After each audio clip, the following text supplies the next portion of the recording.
Matatawag niyo pa ba muli si Duterte sa November 21? Palagay ko hindi na eh.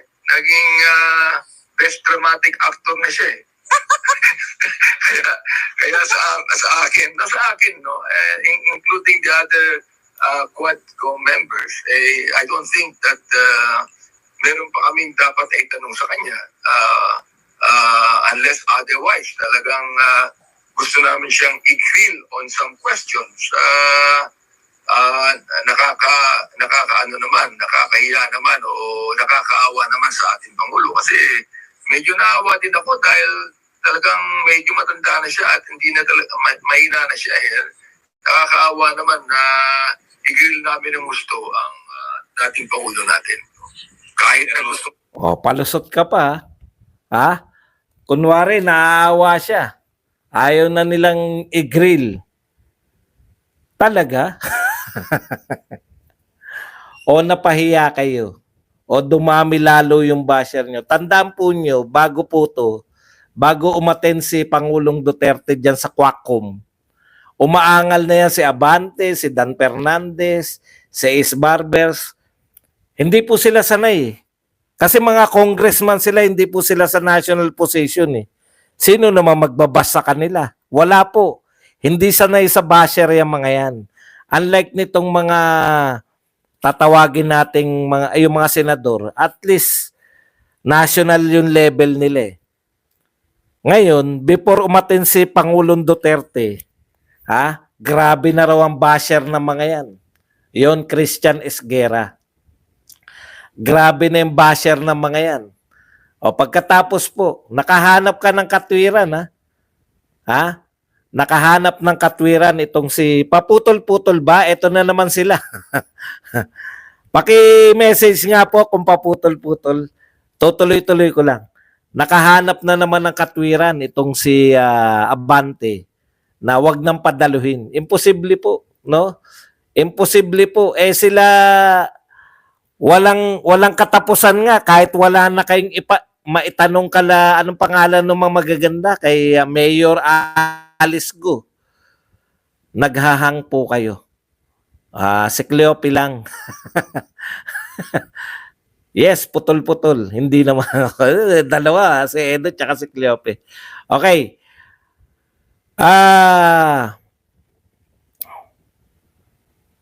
Nasa na tayo? Ito po, no?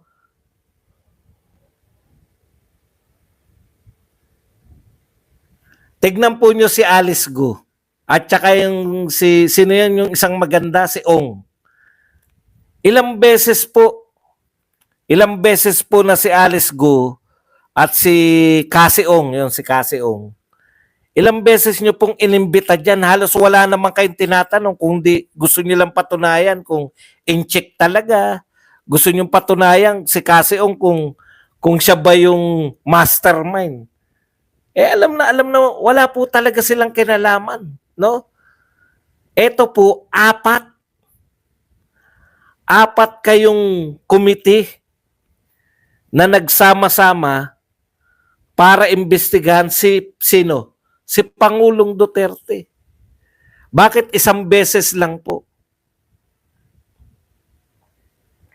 Bakit po hindi nyo ayaw nyo nang maulit? Isa lang po ang kahulugan namin yan. No? Ayaw nyo na maging laruan. Ayaw nyo nang pinaglaruan kayo. Ayaw nyo na kayong magmukhang tanga. Wala kayong magawa kay Pangulong Duterte. Expose na expose kayo.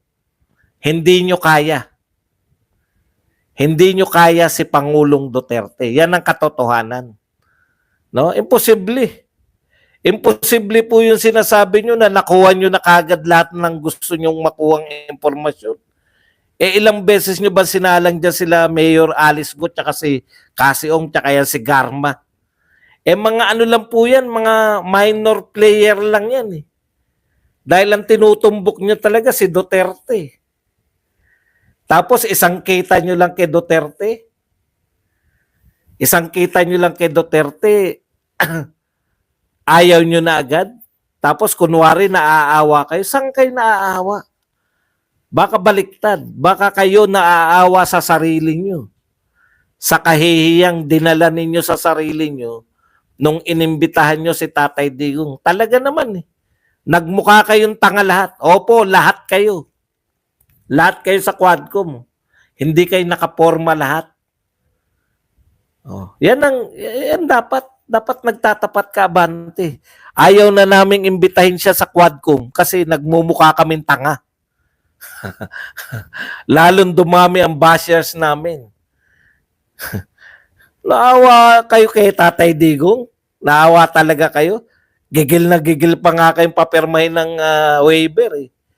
Oh, napahiya pa rin kayo dyan sa waiver na yan. Bakit? Akala nyo kasi pipirma nang walang kapalit. Ang linaw ng sinasabi, ano kapalit? Lahat po ng matatapang sa Quadcom, nawala po yung tapang nila. Thank you very much kay Gregory sa 2001 na pangkape. Totoo po yan. Nawala po tapang nila lahat. Yung mga taga-Quadcom na akala natin, nakakatakot naman, baka bastusin nila si Tatay Digong. Pucha, kahit may magtangka, yes or no lang po. Anong yes or no? Aalis ako rito. Pucha ano ka, investigador? Hindi ka naman, yung isa naman, ano ka, kowa ka ba? O yung isa naman na tumutula, pucha, kala niya, napasakay niya na si Tatay Digong. Wala pa rin.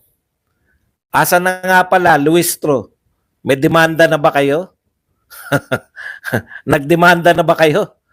At ang maganda po, natutunan namin lahat. Hindi lang mga paraan ninyo ng pagtatanong, no? Mali pala yung treatment ninyo sa mga guests nyo riyan. Resource person pala. O tapos papaliwanagan ng mga attorney. Akala nyo bilib na bilib kayo si Luistro? Ano sabi ni Topacio? Lahat ng abogado pinagtatawanan si Luistro.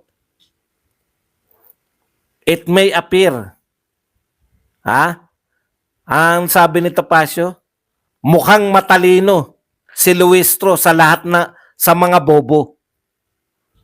Pero sa mga kapwa niya abogado, pinagtatawanan nila si Luistro. Yun po ang nakakatakot eh.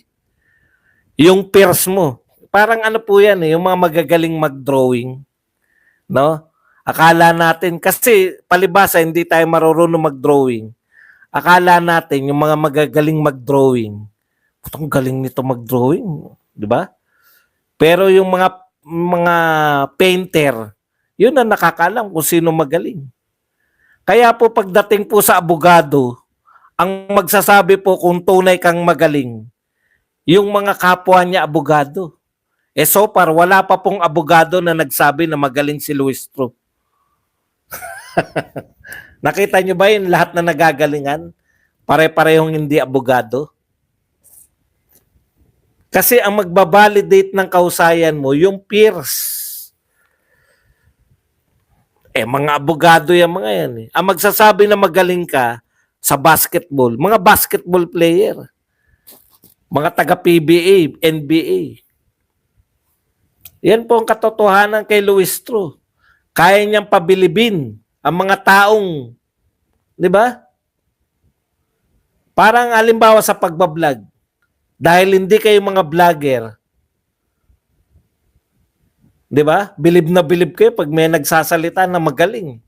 Pero tanungin niyo sa mga vlogger kung sino pinakamagaling. Hindi ako.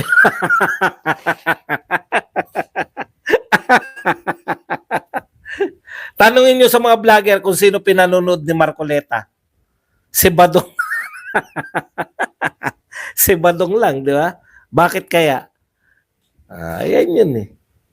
Sa mga magluluto, putya, pag nakita yung napanood nyo na magluto, eto real talk merong isang chef, kinakantsawan niya, yan naman tao na yan, sikat na sikat yan, pero hindi naman masarap ang pagluluto niyan.